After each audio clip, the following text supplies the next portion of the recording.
अगर आपने अभी तक हमारे चैनल को सब्सक्राइब नहीं किया है तो कर लीजिए, ताकि आने वाली सभी कहानियों का मज़ा आप आसानी से ले सकें।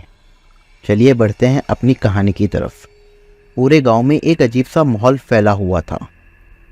बदलते मौसम के साथ वहां की धूप छाया दोनों में ही डर का माहौल फैला था। लोगों की आंखों में सिर्फ डर ही नजर आ रहा था। गांव के निवासियों का इस भयभीत स्थिति का कारण था वो भूतिया घर, जिसकी कहानी सुनकर उनके दिलों में घर कर चुकी थी। बहुत ही पुराने समय की बात है, जब वो घर एक हवेली की तरह बना हुआ था। वहाँ बड़े बड़े दरवाजे और सुंदर कलाएं सजावटें देखने के लिए लोग बाहर से आते थे।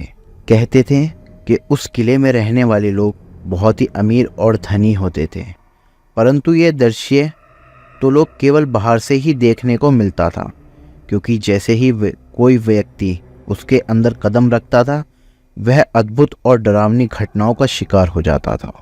कहते हैं रात्रि के समय किले की दीवारों से डरावनी आवाज़ सुनाई देती थी, जैसे कि कोई अदृश्य शक्ति उनकी ओर आ रही हो। गांव के प्रत्येक निवासी ने इस भूतिया घर को किसी कहानी अनुसार रात्रि के समय किले के पास जाना बंद कर दिया। यह बात गांव के युवाओं आश्चर्य में डाली थी कि आखिर रात के समय गांव वाले उस किले के पास भी नहीं जाते। वह लोग इस समस्या का पता लगाना चाहते थे कि क्या सच में भूत है, यह बस लोगों का वहम है। उन्होंने तय किया कि इस समस्या का और इस घर की सच्चाई सामने लाएंगे।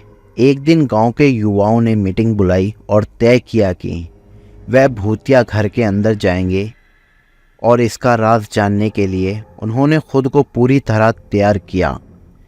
वह लोग हर डर का सामना करने के लिए हिम्मत जुटाएं और उस घर के अंदर रात्रि में प्रवेश कर गए।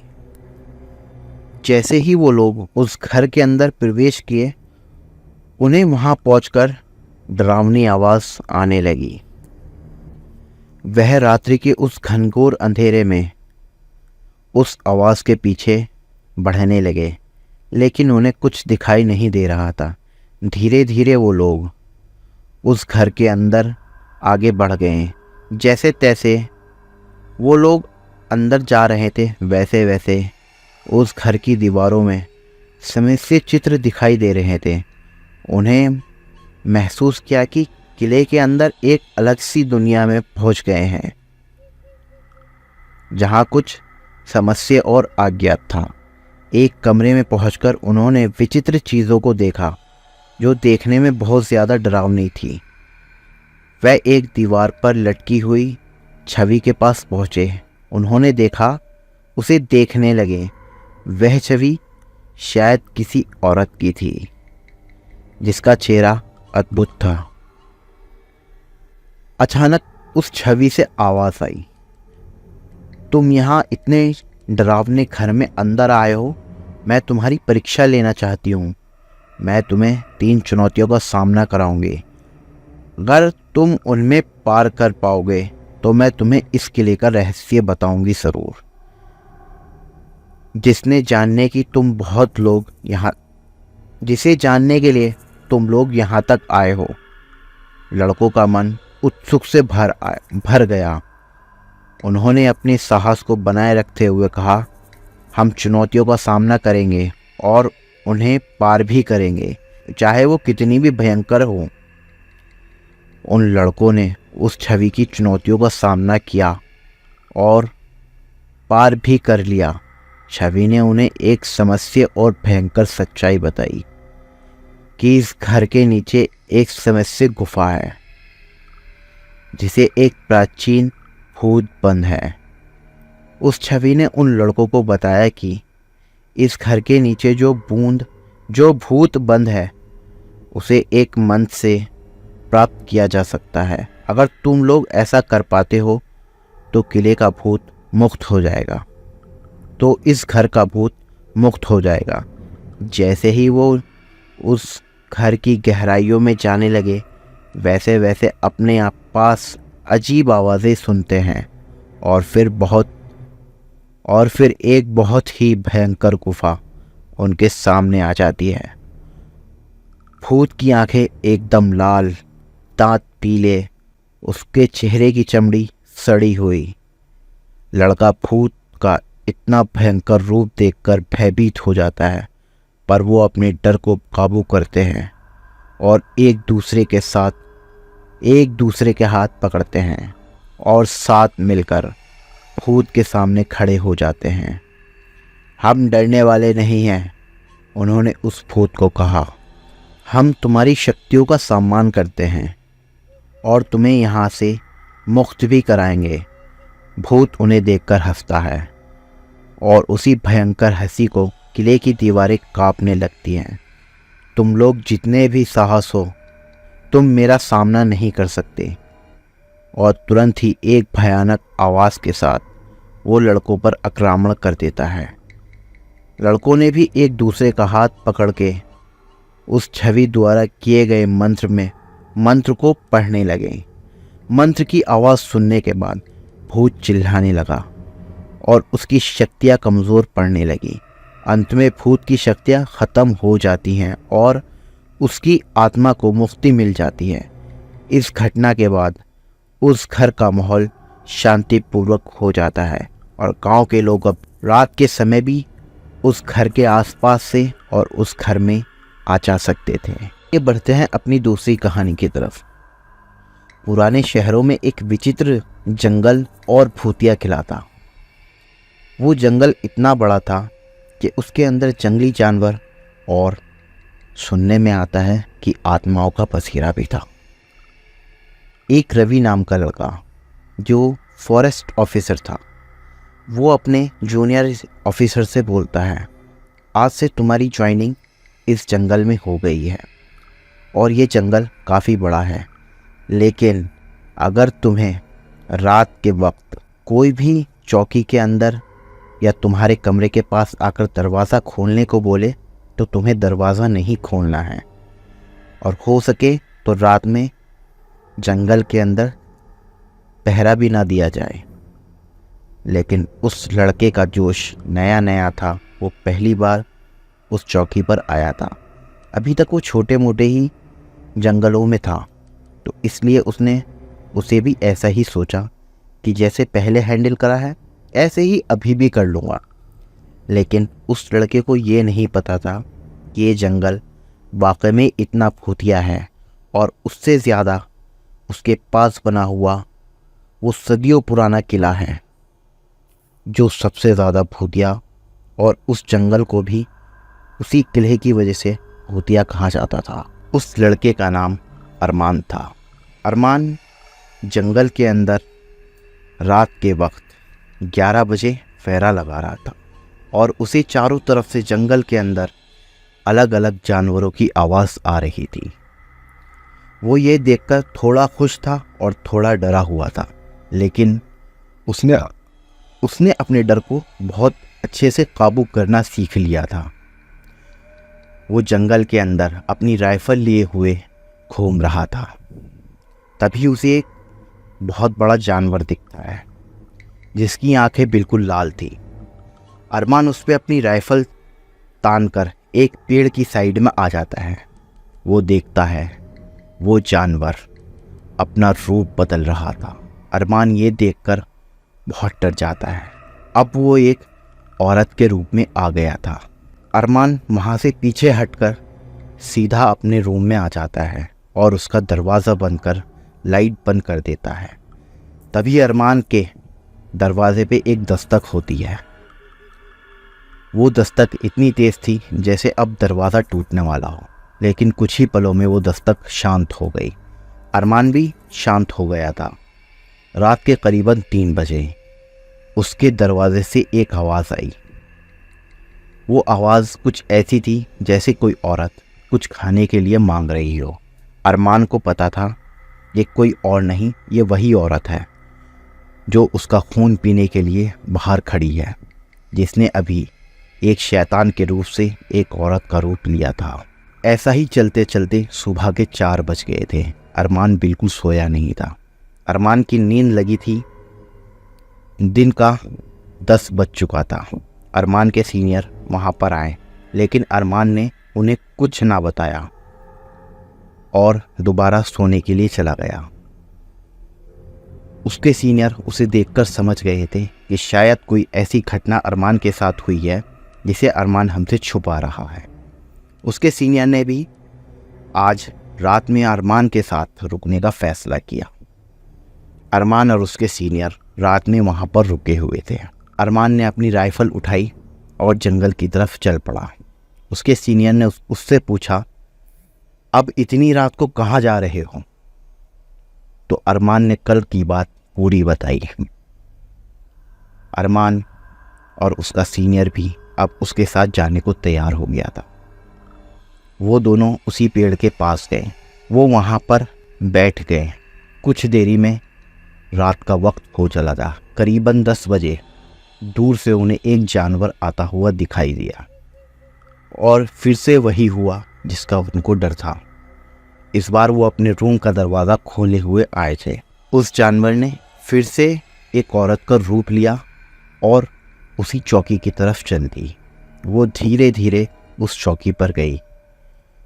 उसके हाथ में एक डंडा था। अरमान ने उस पर राइफल तान दी, लेकिन उसके सीनियर ने उसे रोक लिया।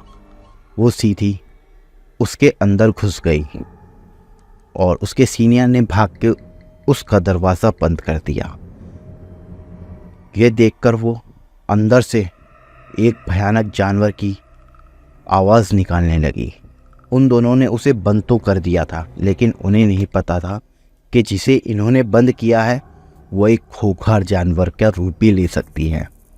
और कुछ ही पलों में उसने एक खूंखार जानवर का रूप लिया और चौकी का दरवाज़ा तोड़कर बाहर आ गई और चारों तरफ देखकर ज़ोर ज़ोर से गुर्राने लगी। अरमान और उसका सीनियर एक पेड़ के ऊपर बैठे हुए थे। अरमान ने उसके ऊपर जैसे ही गोली चलाई, उसके सीनियर ने भी दूसरी तरफ से उसके ऊपर गोली चला दी। गोली लगने के बाद वो सीधा एक औरत के रूप में आ गई, जिसके उस औरत के पेट में और एक गोली सीने पर लगी थी। लेकिन वो वहाँ से उठी और उसी किले की तरफ भागने लगी। वो दोनों भागते हुए उसके पीछे गए। उन्होंने देखा कि वो औरत किले की दीवार पर ऐसे चढ़ रही है जैसे कोई मकड़ी चढ़ रही हो, और सीधा किले के अंदर कूद गई। करीबन रात के 3 बजे उस किले के अंदर से बहुत भयानक आवाज़ें आने लगी और देखते ही देखते काफ़ी सारे जानवर उस किले से बाहर आ गए थे। अरमान और उसका सीनियर वहाँ से भाग खड़े हुए, लेकिन उन्हें नहीं पता था कि आज उनके साथ जो हादसा होने वाला है वो बहुत बुरा होगा। वो भागते हुए एक जानवर अरमान के ऊपर आया। अरमान ने उसे अपनी राइफल से पीछे धकेल दिया और वापस भागने लगा। तभी एक जानवर फिर से दोबारा भागते हुए उस सीनियर के ऊपर आ गिरा और उसने उसकी टांग तोड़ दी, जिस वजह से अरमान भी वहाँ पर रुक गया। अरमान ने अपनी राइफल से उस जानवर को गोली मारी, जिससे वो जानवर पीछे की तरफ भागा और जो बाकी जानवर थे वो सब उसकी तरफ बढ़ रहे थे। अरमान भी अपने सीनियर को उठाकर वहाँ से धीरे धीरे निकलने लगा।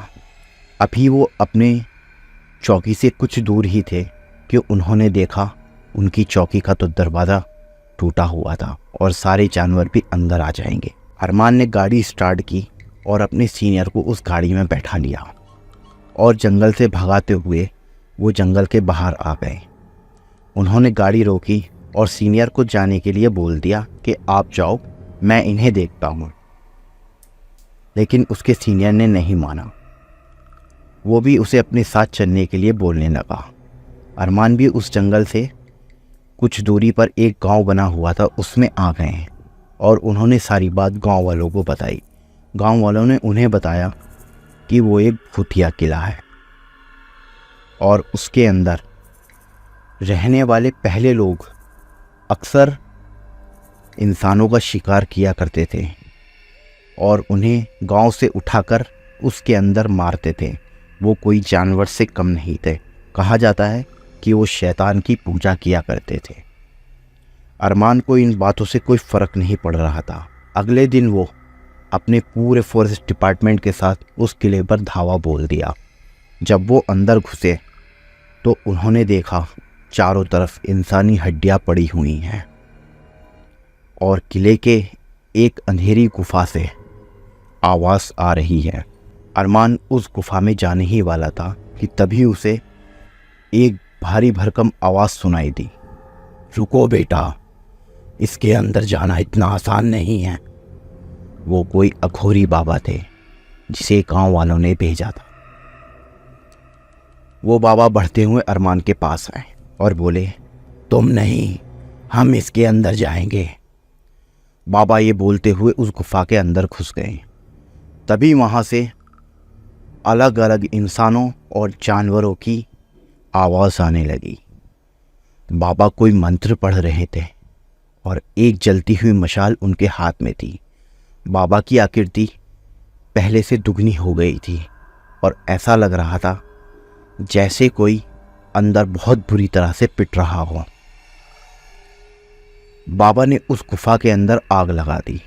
जब बाबा उस गुफा से बाहर आए तो बाबा चारों तरफ आग फैलाते हुए आ रहे थे और अंदर से किसी के चीखने और चिल्लाने की आवाज़ बड़ी जोर से आ रही थी।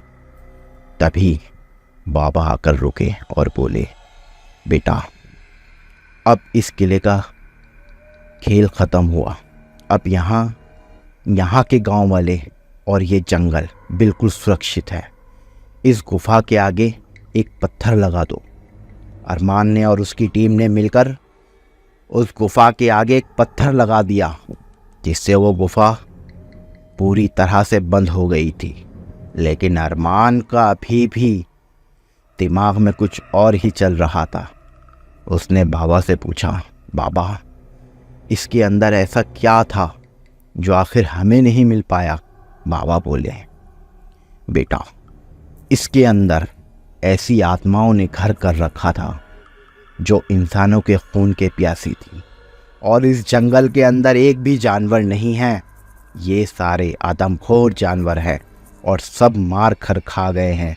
इस जंगल के अंदर चिड़िया भी पर मारने से पहले एक बार हवा से पूछती है कि मैं इस जंगल में जाऊं या ना जाऊं, और हवा से भी वही आवाज़ आती है, तेरा इसमें कोई काम नहीं। आखिर उन बाबा ने उस किले का तहस नहस करवा दिया था। सबने वो मिलके किला तोड़ दिया और उस भूत और राक्षसों का वध वहीं हो गया। चलिए हम मिलेंगे आपको तीसरी कहानी में। तो हमारी तीसरी कहानी की तरफ बढ़ते हैं। यह हमारी तीसरी कहानी एक गांव की है। ये गांव इंडोनेशिया के आसपास में था, जो कि सीमा से लगा हुआ था। काफ़ी समय पहले की बात है। इस गांव में काफ़ी सारी औरतें आई हुई थी जो अचानक कहीं से आई थी। सारी एक से बढ़ के एक खूबसूरत औरत थी, लेकिन सब रहती एक साथ ही थी। जैसे ही वो गांव के अंदर प्रवेश हुई थी, उसके कुछ ही हफ्तों बाद गांव के छोटे बच्चे अपहरण होने लगा। गांव के बच्चों का अपहरण होने लगा और वो औरतें कभी भी दिन में किसी को दिखाई नहीं देती थी। लोग समझते थे कि बहुत संस्कारी औरत है, इसीलिए बाहर नहीं आती है। लेकिन गांव वालों को नहीं पता था कि वो सारी डायन है। ऐसे ही गांव से रोज बच्चे गायब होने लगे। गांव के बच्चे अब बिल्कुल ख़त्म होने वाले थे। एक औरत जिसने अभी अभी एक बच्चे को जन्म दिया था, उनमें से एक औरत उसके पास आई और उस बच्चे को खिलाने लगी।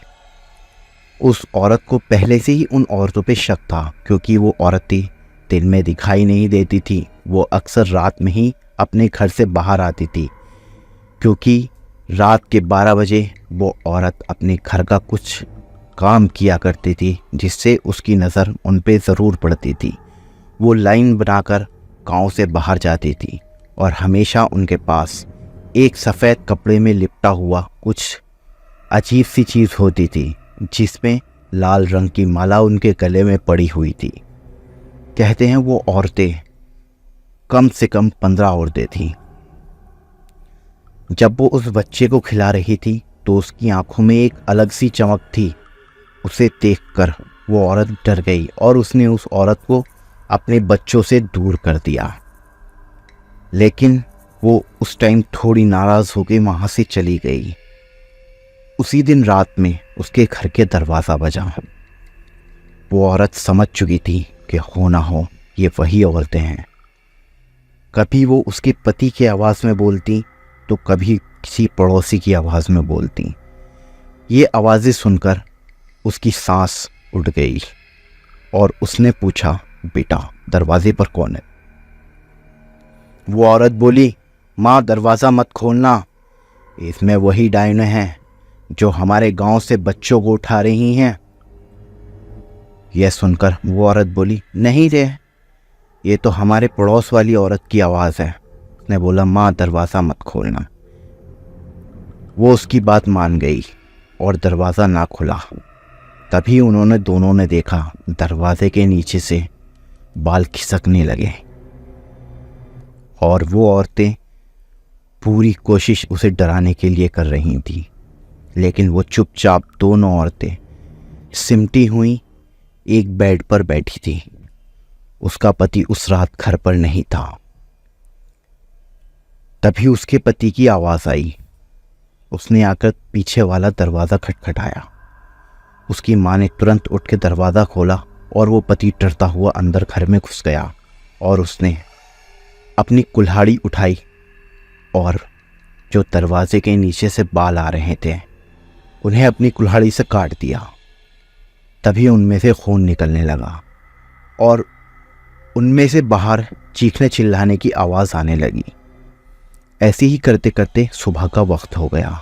उन्होंने सारी बात गांव वालों को बताई और उस दिन सारे गांव वाले मिलकर उस घर के अंदर पहुँचे तो वहाँ पर एक भी औरत वहाँ नहीं थी। वो समझ गए कि इस घटना से वो भाग गई हैं, लेकिन गांव वाले बहुत चालाक थे। उन्होंने उन्हें आसपास के जंगलों में ढूंढना शुरू कर दिया। सब लाठी और डंडे लेकर उस जंगल के अंदर घूम रहे थे। तभी उन्हें एक गुफा देखी। उसके गुफा के बाहर एक औरत खड़ी थी। उसने जैसे ही उन आदमियों को अपनी ओर आते हुए देखा, वो अपना रूप बदलकर उस गुफा के अंदर घुस गई। वो गुफा एक अंधेरे भरी थी। उन्होंने सबने वहां जाकर देखा तो उस गुफा के अंदर से सफ़ेद सफ़ेद आंखें नजर आ रही थी। ऐसा लग रहा था जैसे बहुत सारे जानवर एक गुफा के अंधेरे में डूबे हुए हों। और वो सारे आदमियों ने आग जलाई और एक एक करके उसके अंदर फेंकने लगे। उस गुफा के अंदर से चीखने चिल्लाने की आवाज़ आ रही थी। तभी एक बड़ा सा पत्थर उस गुफा के अंदर से आया और उन सबको चीरता हुआ बाहर आ गया, जिसमें उस पत्थर से एक आदमी घायल हो गया था। वो पत्थर उसके सर पे लगा था, खून बह रहा था। कुछ लोग उसे उठाकर वहाँ से ले गए और उन सब आदमियों ने उस गुफा में आग लगाकर उसका रास्ता बंद कर दिया। यह देखकर सभी ने उस गुफा को चारों तरफ से घेर लिया कि कहीं ना कहीं से तो कोई निकलेगा, लेकिन उस गुफा के अंदर कोई नहीं आया निकलकर। आज भी वो गुफा उसी गांव के जंगलों के अंदर स्थित है और कहते हैं आज भी उस जंगल से चीखने चिल्लाने की आवाज़ आती है। आज की हमारी कहानी यहीं पर होती है समाप्त। हम मिलेंगे आपको अगली कहानी में।